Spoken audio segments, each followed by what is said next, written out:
আজকে একটি গুরুত্বপূর্ণ বিষয় নিয়ে আলোচনা করতে চাচ্ছি যে ভারতের মোদী সরকারের বিরুদ্ধে পেপার লিক নিয়ে যে বর্তমানে একটা আন্দোলন চলছে, যা মোদী সরকারকে দীর্ঘ 12 বছরের একটি সরকারের বুকে কাঁপন ধরিয়ে দিয়েছে। যে দলটি, তার নাম হচ্ছে ককরোচ জনতা পার্টি। যে বিষয়টা কি, পেপার লিক নিয়ে দীর্ঘদিন সোনাম ওয়াংচুক যখন আন্দোলন করছিল, তার যখন কোনো সুরাহা পাচ্ছিল না, তখন এই সিজিবি দলটা তার আন্দোলনকে সমর্থন জানায়। তখন ইউথ, মানে যারা যুবক এবং পরীক্ষার্থীরা, এটা অংশগ্রহণ করে। ফলে পরে আন্দোলনটা আরও কি ঘনীভূত হয়, সাথে সাথে অন্যান্য সংগঠনের লোকজন এখানে যোগদান করতে থাকে, বিশেষ করে কংগ্রেস, আম আদমি পার্টি ইত্যাদি।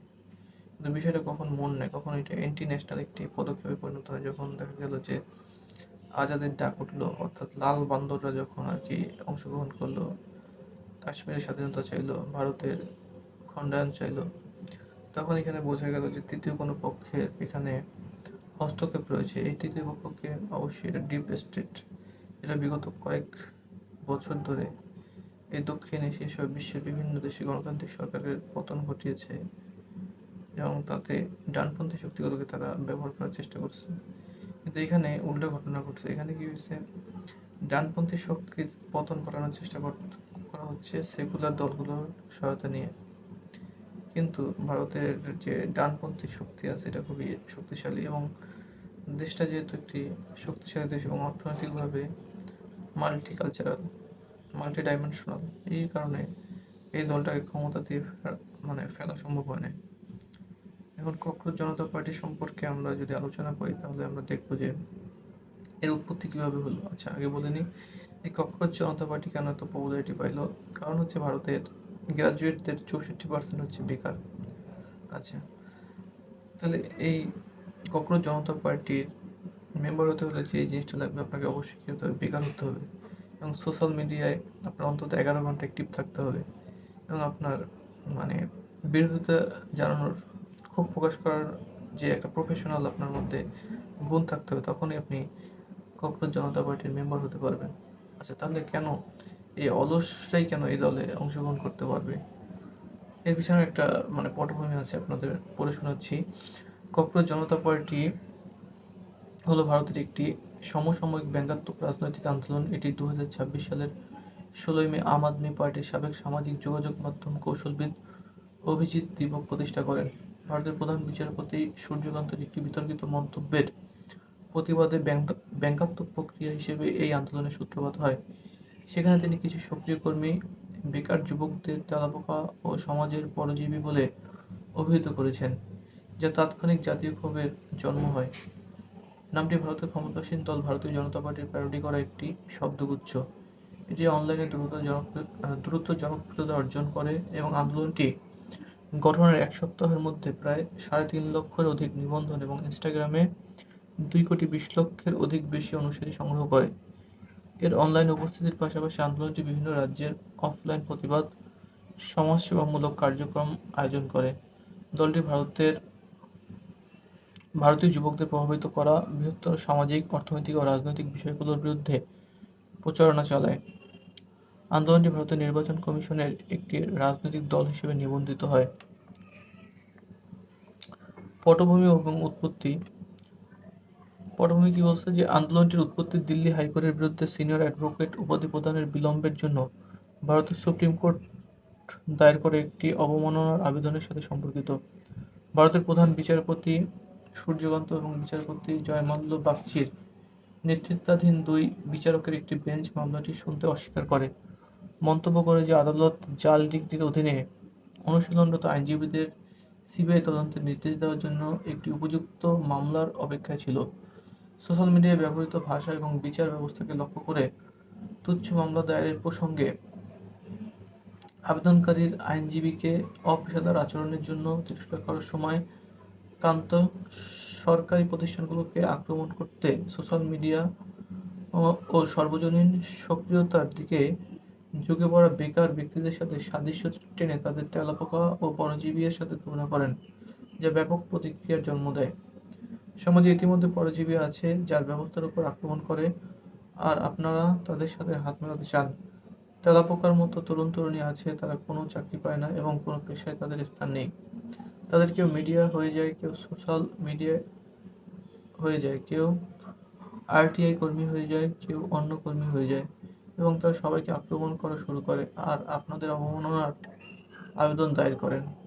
কান্ত একটি স্পষ্টীকরণ জারি করে বলেন যে তার মন্তব্য ভুলভাবে উদ্ধৃতি করা হয়েছে এবং তিনি বিশেষভাবে সেই ব্যক্তিদের সমালোচনা করেছিলেন যারা জাল ডিগ্রি ব্যবহার করে আইন, মিডিয়া, সোশ্যাল মিডিয়া ও অন্যান্য মহৎ পেশায় প্রবেশ করেছে এবং তিনি ভারতের যুব সমাজকে অত্যন্ত উচ্চ মূল্যায়ন করেন। স্পষ্টীকরণ সত্ত্বেও বিতর্কিত তেলাপোকার লেবেলটি যুবকদের সাথে জুড়ে যায়। আচ্ছা, এটা হচ্ছে পটভূমি। আচ্ছা, তাহলে এর প্রতিষ্ঠাতাকে অভিজিৎ দীপক, যার পরিচয় কি 19 সেপ্টেম্বর 1995 সালে মহারাষ্ট্রের ঔরঙ্গাবাদে জন্মগ্রহণ করেন। দীপক পুনেতে সাংবাদিক স্নাতক ডিগ্রি অর্জন করেন। এরপর তিনি যুক্তরাষ্ট্রে চলে যান এবং বোস্টন বিশ্ববিদ্যালয় থেকে পাবলিক রিলেশনসে মাস্টার্স অফ সায়েন্স সম্পন্ন করেন। 2020 থেকে 2023 সালের মধ্যে দীপক আম আদমি পার্টি সোশ্যাল মিডিয়া টিমের সাথে স্বেচ্ছাসেবক হিসেবে কাজ করেন। 2020 সালে দিল্লি বিধানসভা নির্বাচনের সময়, যা অরবিন্দ কেজরিওয়ালের নেতৃত্বে আপ জিতেছিল, তিনি তরুণ ভোটারদের লক্ষ্য করে মেম ভিত্তিক ডিজিটাল কন্টেন্ট তৈরি করেন। তিনি দিল্লি সরকারের শিক্ষা বিভাগের জন্য যোগাযোগ উপদেষ্টা হিসেবে দায়িত্ব পালন করেন। তিনি বিদেশে পড়াশোনার জন্য 2023 সালে আপ ছেড়ে দেন। আচ্ছা, আদর্শ কি? 5টি ইশতেহার তারা প্রকাশ করতেন। সেগুলো হচ্ছে, কোনো প্রধান বিচারপতিকে অবসর পরবর্তী পুরস্কার হিসেবে রাজ্যসভার আসন দেওয়া হবে না। যদি কোনো বৈধ ভোট মুছে ফেলা হয় তাহলে মুখ্য নির্বাচন কমিশনারকে ইউএপি এর অধীনে গ্রেপ্তার করা হবে এবং কারণ ভোটাধিকার কেড়ে নেওয়া সন্ত্রাসবাদের চেয়ে কম কিছু নয়। নারীরা সংসদের সদস্য সংখ্যা না বাড়িয়ে 50% সংরক্ষণ পাবেন। সব মন্ত্রিসভার পদে 50% নারীদের জন্য সংরক্ষিত থাকবে। আদানি গ্রুপ ও রিলায়েন্সের ইন্ডাস্ট্রির মালিকানাধীন সব মিডিয়া হাউসের লাইসেন্স বাতিল করা হবে স্বাধীন মিডিয়ার জন্য পথ তৈরি করতে। গদি মিডিয়া উপস্থাপকদের ব্যাংক অ্যাকাউন্ট তদন্ত করবে। যে কোনো বিধায়ক বা সাংসদ যিনি এক দল থেকে অন্য দলে দলবদল করেন তাকে 20 বছরের জন্য নির্বাচনে প্রতিদ্বন্দ্বিতা ও সরকারি পদ ধারণ থেকে বিরত থাকতে হবে। কর্মী অঞ্জলি ভরদ্বাজ প্রস্তাবিত এবং দল কর্তৃক গৃহীত অতিরিক্ত বিষয়গুলোর মধ্যে রয়েছে।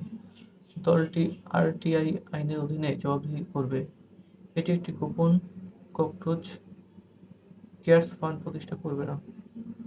এটা হচ্ছে ককরোচ জনতা পার্টির ম্যানিফেস্টো প্লাস তাদের ক্রাইটেরিয়া প্লাস তাদের উৎপত্তি যে বিষয়টা।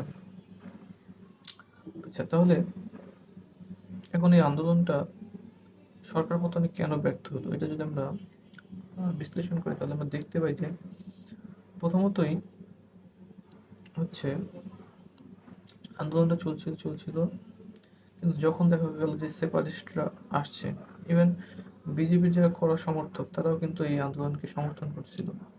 তো দেখা গেল যে যখন সেপারেটিস্টরা আসলো তখন যখন তারা বলতে শুরু করলো যে হিন্দুস্তান তে টুকরে হোঙ্গে, এসব কথা বললো, তারপর লাল বান্দররা আসলো, তখন ভারতের সাধারণ জনগণ বুঝে গেল যে বিষয়টা কি, আসলে মন নিচ্ছে কি এখানে ডিপ স্টেটের কোনো হাত আছে।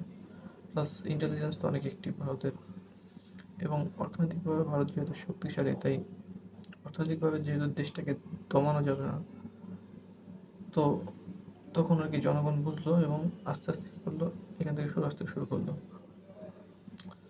এবং এর পিছনে আরেকটা বড় কারণ হচ্ছে সোনাম ওয়াংচুক, যার একটা কি আছে, একটা এনজিও আছে, যে এনজিওর সে ফান্ড পায়, বিদেশ থেকে ফান্ড পায় এবং যার উদ্দেশ্য হচ্ছে খ্রিস্টান ধর্মে কনভার্ট করা, মানে ভারতের হিন্দুদেরকে খ্রিস্টান ধর্মে কনভার্ট করা। যা সরকার একটা বিল নিয়ে আসতে চাচ্ছিল 20 তারিখে। ওই 20 তারিখকে টার্গেট করে তারা হচ্ছে আন্দোলন শুরু করে যাতে করে সরকারের পতন ঘটানো যায় বা এই বিলটাকে আর কি স্থগিত করা যায়। এটা ছিল তাদের মূল উদ্দেশ্য। তো এটা ব্যর্থ হয়েছে। আর আরেকটা ব্যর্থ কারণ হচ্ছে সরকার রি এক্সাম নিয়েছে, ফলে যারা আর কি স্টুডেন্ট, ভালো স্টুডেন্ট, তারা তো ঠিকই মেডিকেল চান্স পেয়ে গেছে। নিট যেটা হচ্ছে মেডিকেল মানে এন্ট্রান্স একটি পরীক্ষা, সেখানে তারা তো চান্স পেয়ে গেছে। তো তারা কিন্তু আর আন্দোলনে কি করে নেয়, ওইভাবে অংশগ্রহণ করে নেয়। তবুও সরকারের এই বিষয়ে কি, মানে ভারতীয় সরকার জনতা পার্টির অবশ্যই এই বিষয়ে লক্ষ্য রাখা উচিত। বিশেষ করে কয়েকটা বছরে প্রচুর পরিমাণে পেপার লিক হচ্ছে এবং তার কোনো সদ্গতি হচ্ছে না। এবং দীর্ঘদিন একটা সরকার থাকলে সেই সরকারের মধ্যে বিভিন্ন ভুল ত্রুটি থাকে এবং সেটা কি হয়, যখন খুব খুব মাত্রায় যখন এটা আর কি উঠে যায়, তখনই কি সাধারণ জনগণ আন্দোলন করা অবশ্যই দরকার আছে, গণতান্ত্রিকভাবে আন্দোলন করা অবশ্যই দরকার আছে। তো এই হচ্ছে আসল ঘটনা। সেপারেস্টরাই মূলত এই আন্দোলনকে দমাই দিচ্ছে, যখন তারা মানে বললো যে কাশ্মীর টুকরে হোঙ্গে, ভারত থেকে টুকরে হোঙ্গে। তারপর লাল বান্দর কমিউনিস্টরা যখন অংশগ্রহণ করলো, হিন্দু দেবদেবীদের যখন ব্যঙ্গ করতে শুরু করলো, তখন কি ভারতের সাধারণ জনগণ আর কি বুঝলো যে এটা কোনো তৃতীয় পক্ষের হাত রয়েছে এবং এদের উদ্দেশ্য ভালো নয়। ঠিক আছে, এটা হচ্ছে মূল বিষয়। আর তেমন বলার কিছু নাই, তবে এইটা বলা বা এটা একটা বিষয় যে ডিপ স্টেটের হস্তক্ষেপের মাধ্যমে একটা সরকারকে পতন ঘটানো মানে ওই দেশের গণতান্ত্রিক মূল্যায়নকে ভূপাতিত করা। গণতান্ত্রিক মূল্যায়নকে ভূপাতিত করা, কারণ ডিপ স্টেট কখনোই চায় না বিশ্বের অন্য কোনো দেশ উন্নত হোক, ভালো হোক। ভারত যেহেতু বিশ্বের তৃতীয় অর্থনৈতিক শক্তি থেকে চতুর্থ অর্থনৈতিক শক্তি থেকে তৃতীয় অর্থনৈতিক শক্তির দিকে আগাচ্ছে, তখন এটা ডিএস্টাবলাইজ করার একটা প্রক্রিয়া। ডিপ স্টেট এইভাবেই কাজ করে যে তাদের ক্যাপিটালিজমকে রক্ষা করার জন্য, তারা শক্তিশালী রাষ্ট্র হিসেবে থাকার জন্য, মানে আমেরিকাকে রাখার জন্য তারা যা যা দরকার তাই পদক্ষেপ নেবে। মানে কোনো একটা রাষ্ট্রকে ডিএস্টাবলাইজ করাই হচ্ছে তাদের প্রধান উদ্দেশ্য। তাদের যার তার যেই স্বার্থ প্রয়োজন হোক সেটা সে করবে। এইটা হচ্ছে মূল বিষয়। ককরোচ জনতা পার্টি সম্পর্কে যতটুকু জানলাম, প্লাস এই যে আন্দোলন অন্যদিকে মোড় নেওয়ার পিছনে যা জানলাম সেটাই প্রকাশ করলাম। তো ভারতীয় সরকার উচিত অবশ্যই কর্মসংস্থান বৃদ্ধি করা এবং দুর্নীতি প্রতিরোধ করা, এবং এই যে পেপার লিকের বিষয়টা, এটা এটা খুব কঠিনভাবে দেখা হচ্ছে মূল বিষয়। শক্তিশালী রাষ্ট্র হিসেবে আমরা অবশ্যই কি স্বাগত জানাবো যখন ভারত বিশ্বের অন্যতম শক্তিশালী রাষ্ট্র হিসেবে আবির্ভূত হবে। ধন্যবাদ।